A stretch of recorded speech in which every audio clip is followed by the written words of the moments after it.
have you with us on Ed Schultz News and Commentary on this Thursday edition. I'm all fired up. I'm going back to Madison, Wisconsin. Going to be broadcasting right across from the Capitol where I was. I guess you could call it the scene of the crime 5 years ago.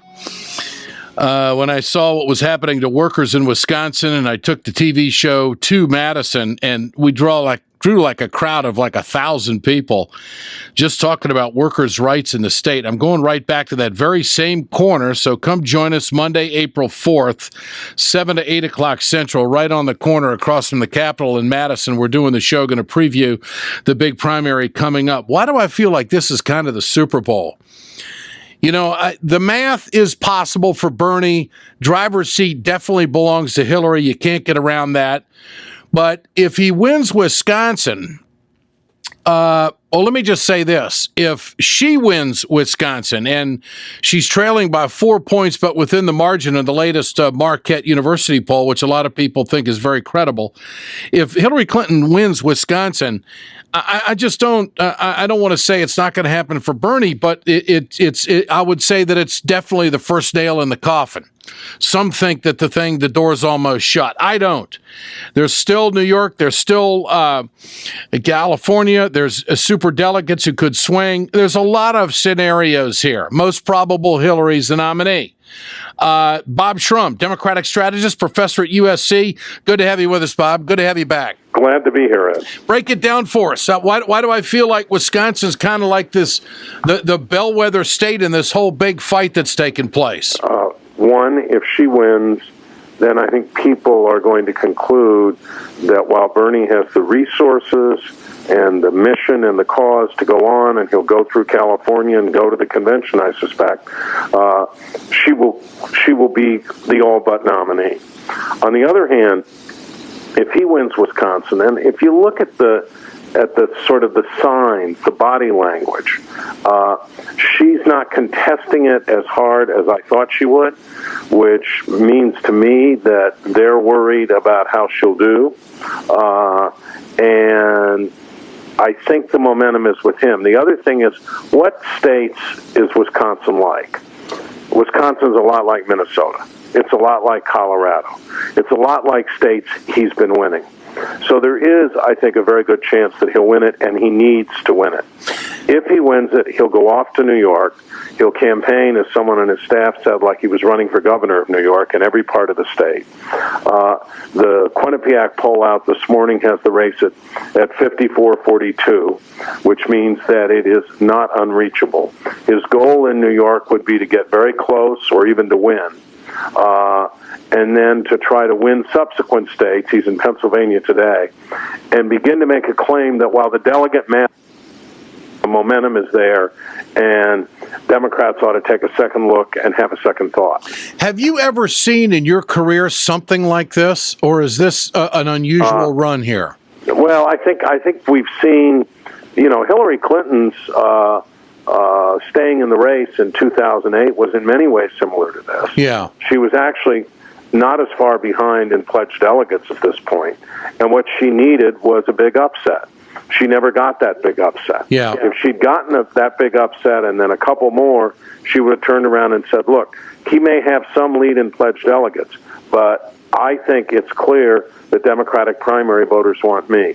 That clearly is his strategy. Okay, so Bob Shrum with us, Democratic strategist, and I just want to remind our viewers and listeners that Bob ran the John Kerry campaign, has been around this racket for 50 years.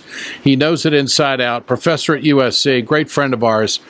So Bernie has got a must-win in Wisconsin and an upset in New York. Is that how we categorize? I mean, it's going to be an upset. That's what he's aiming for. Yeah.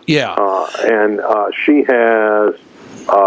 doesn't have to win Wisconsin, although if she did, as you suggested at the outset of this segment, it would put her in a very strong, if not impregnable position.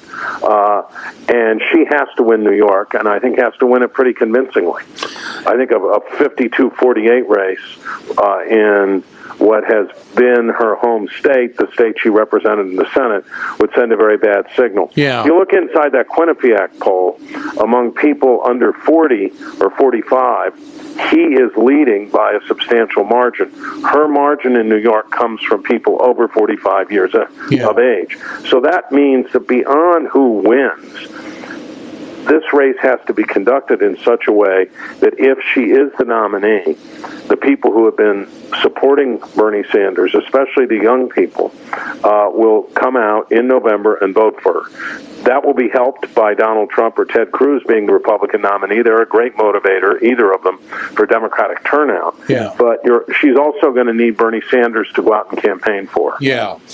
Well, and that's down the road. I got what you're saying. Now, in the margin of error in the poll right now, the way it stands in New York, the way Bernie's been picking up momentum, winning 6 out of the last 7, the way he's turned the tide in a number of states, 2 weeks to campaign in New York is almost an eternity. It would seem to me that the Clinton camp might be sweating on this. I mean, the margin of victory in New York for her is important, would you say? Yes, and the Clinton campaign is spending far more resources in New York than they thought they were going to, and I think is going to commit far more of her time to New York than they thought they needed to. Bob, should they debate in New York? There's a contention between the two camps. Bernie wants it, Hillary doesn't. Well, I think that the Clinton campaign sent a signal yesterday that they were willing to debate. She should debate. It's a mistake not to debate. There was an agreement earlier that they would have a debate in April.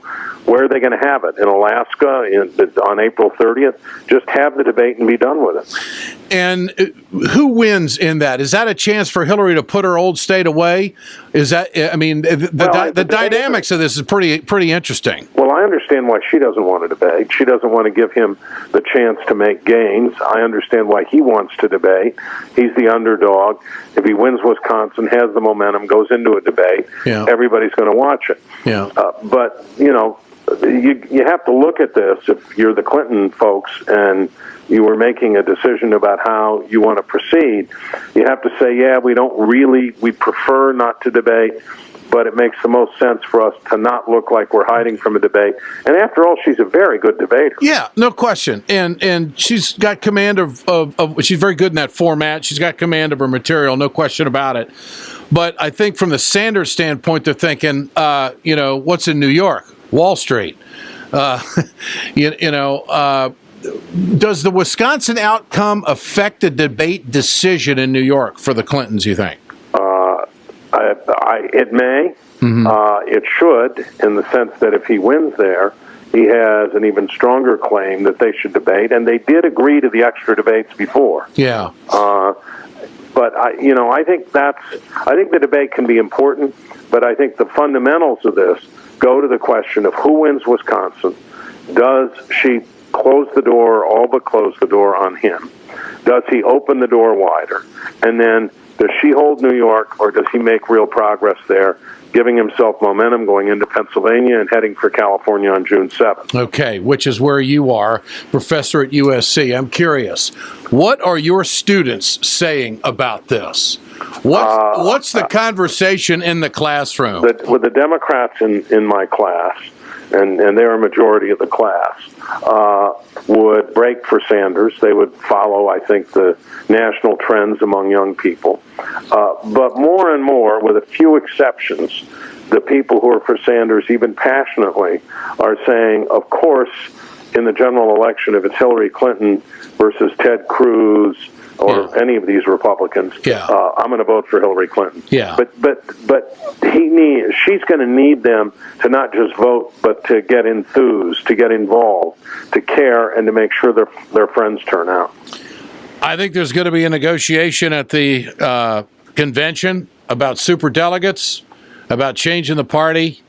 I think it's going to be. I think Bernie's mission, obviously, is to win the nomination. He thinks he can do it, but this is about changing the structure thing to make sure that grassroots efforts can get a full vetting with the Democratic Party. That's for sure, and it's also about shaping the platform and the party's priorities. Yeah, no doubt. Bob, good to visit, always. Okay, thanks, Ed. Paul as well. Thanks so much, my friend. Bye. You bet. Bob Shrum, Democratic Strategist, Professor at USC. I want to tell you about PillPack, great sponsor of Ed Schultz News and Commentary.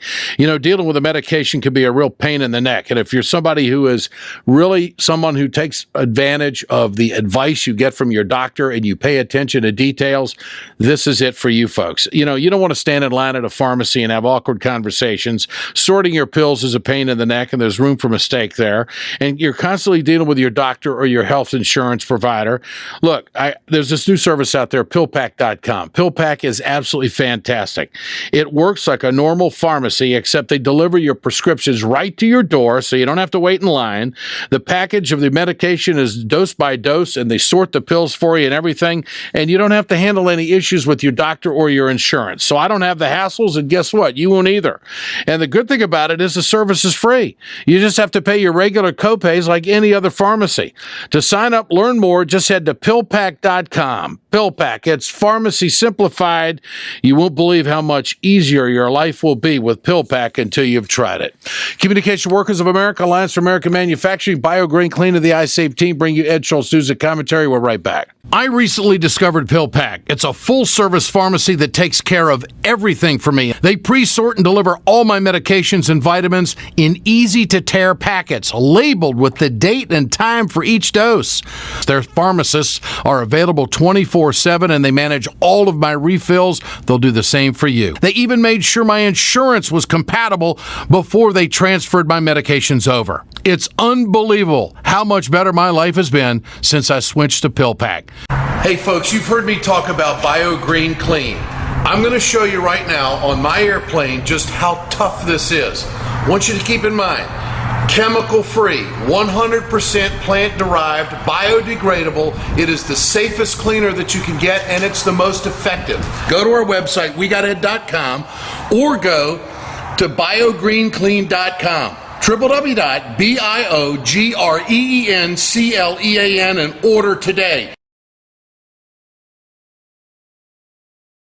It's time to continue our conversation about mechanical insulation. Mechanical insulation is for the piping systems in our nation's commercial and industrial facilities. Facility owners are burning up billions of dollars through the lack of mechanical insulation on these piping systems. Call the iSave team. Insulation saves America valuable energy, and this team of energy conservation specialists is shovel-ready to save you money. Visit iSaveTeam.org to have a specialist give your plant an energy audit. We perpetuate a culture of crime all the way from Wall Street right down to the main street in our hometowns. It's worse than it has been since FDR took control of the problem and said we can't count on industry taking care of the American labor. They probably have already engaged into some type of criminal cover-up, and the law prohibits the government from even doing anything about it.